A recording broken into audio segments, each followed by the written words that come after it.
So my project is about the goddess Circe and how she was viewed in ancient Greece and Rome, and how this informs modern witchcraft and Hellenic polytheism.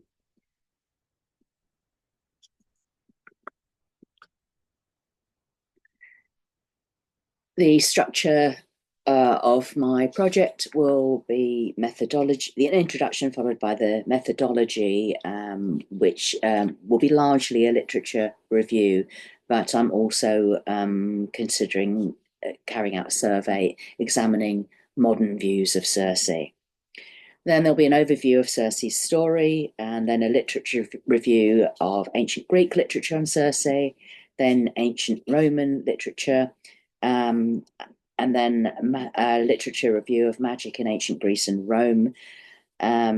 Also looking at material culture such as amulets and talismans, spells, inscriptions, etc.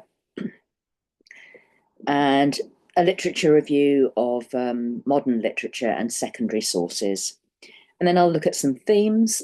Circe as goddess of transformation, Circe as inventor of spells and witchcraft, Circe as goddess of female power, archaeological evidence of the cult worship of Circe, and then I'll look at the survey results and attitudes to Circe amongst modern pagans, and data analysis of that, and then the conclusions.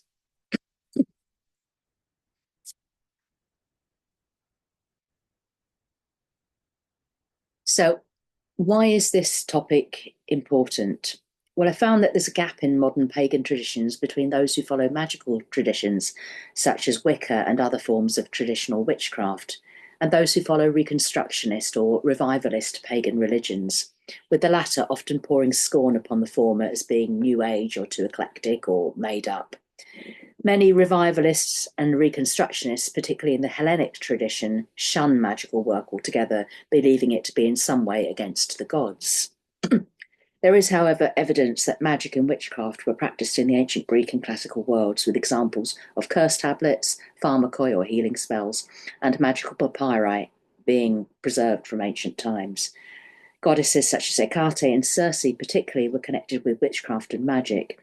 And Hecate is today a very popular goddess amongst pagans and witches, particularly but not exclusively to those witches who also have an interest in ancient Greek and Roman religion.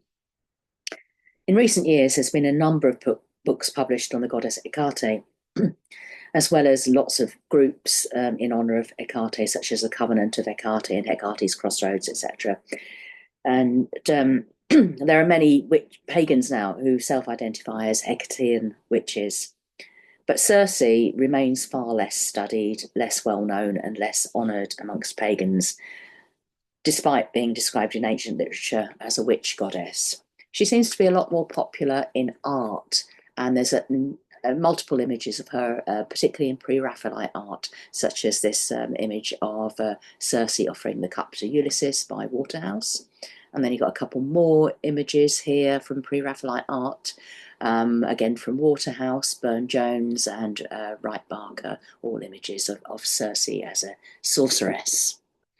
So my research questions will be looking at who Circe was. Who was she? What's the earliest evidence we have for her as a goddess? Are there inscriptions or early texts? How did perceptions of her change throughout time, from archaic Greece to the Hellenistic period and Roman times? Was there a cult of Circe?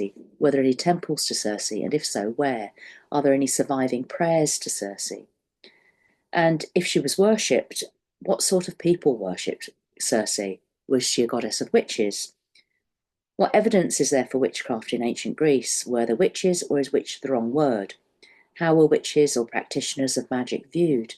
And how does this differ to views of witches today?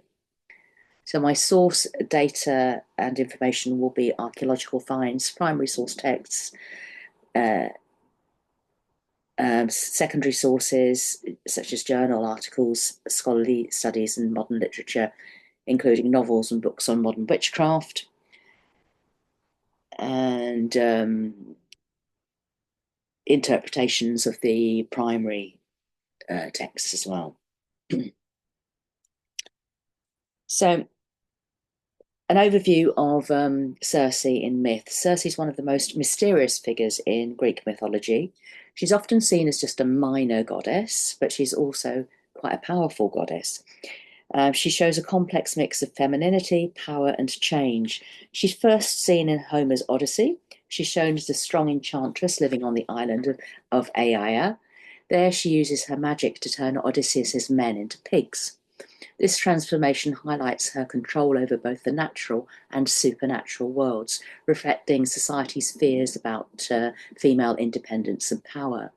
Circe's character is both caring and dangerous, prompting a closer look at gender roles and the worries about female power in Greek culture. In Ovid's Metamorphosis, her story includes themes of seduction and deceit, linking her to and thereby perhaps shaping current views of female mystique and spiritual power. Circe shows the complicated connection between being female, having power, and changing things, acting as a strong sorceress and a detailed character. In Homer's Odyssey, her role is key as she changes Odysseus and his crew's fates, trapping and freeing them from challenges. This mix of roles makes her central as a symbol of women's power in a male-dominated society, where people both admire and fear her magical skills.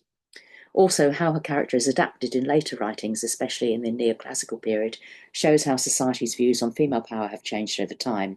In this way, Circe helps examine issues of gender, morality, and cultural identity. Circe's role goes beyond her myth, impacting modern views of women, witches, and witchcraft. So, my methodology then is largely a literature review, looking at source texts from ancient Greece and Rome, archaeological evidence and material culture, secondary sources, interpretations of source texts and modern literature, perceptions of and importance of Circe to modern pagans, particularly those who identify as witches and those who identify as Hellenic polytheists. So I'll be carrying out a survey to look at the modern views as well as examining modern literature. So Circe appears in quite a lot of Greek art on vases, etc., as well as in literature. So I'll be examining the artwork as well as the works of Homer, Hesiod, Apollonius, the Argonautica, Heraclitus, Xenophon, Apollodorus, Dio Chrysostom, Diodorus Siculus, and any other mentions of Circe I can find in Greek art. And I'll also be looking at magic and witchcraft in ancient Greece, household magic, prayers and curses, healing rituals, pharmakoi, the idea of the philosopher shaman, oracles and divination, shape-shifting, amulets and charms, the Greek magical papyri, and attitudes to witchcraft and magic. And then I'll be looking at Roman perceptions of Circe. So Circe appears in the writings of Virgil and Ovid, and also Valerius Flaccus, and there are other mentions of her as well. So I'll be looking at all the Roman sources. There is also a temple or sanctuary to Circe in Italy, in a place called Circio, which is possibly named after Circe. It was founded by Greeks at the end of the Bronze Age. It's a Roman temple or open-air sanctuary, and it's on the highest promontory of the mountain. It was built possibly around 393 BCE and in use until 192 CE. And then the Emperor Caracalla ordered the restoration of the sanctuary of Circe, which does show that Circe was an important goddess, not just a goddess of witches or to common folk, but the emperor ordered her sanctuary to be rebuilt. And the Greek geographer Strabo says that at 290 stadiums from Antium is Mount Circio, which rises like an island on the sea and on the marshes. They say it's also rich in herbs, thus adapting it to what is said about Circe. There is a small settlement, a shrine of Circe, and an altar of Athena. A cup is also shown that they say would have belonged to Odysseus. And then there's a number of modern articles and books that I'll be examining as well. So Van Helduizen interprets some of the source material and describes the transformations into animals as kind of shamanic transformations, and that Circe is some kind of shamanic goddess. And Blum Sorensen concentrates on the political side and how Circe was used in literature as a political tool, and she was also an ancestor of the Latin people. Farrowen discusses Circe as an oracle, not just as a witch, but as being important as a sibyl or oracle.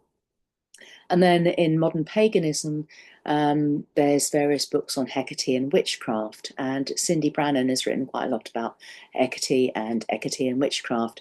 And she also discusses Circe and describes Circe as the original witch, a goddess who you would invoke to find your own inner witch and to do animal spirit work, and that she's the mistress of beasts, and she's also about finding our own truth. And then lastly, there's modern fiction literature. The work of Madeline Miller is quite well known. She's written a novel called Circe, and she brings together the different perceptions of Circe in Greek and Roman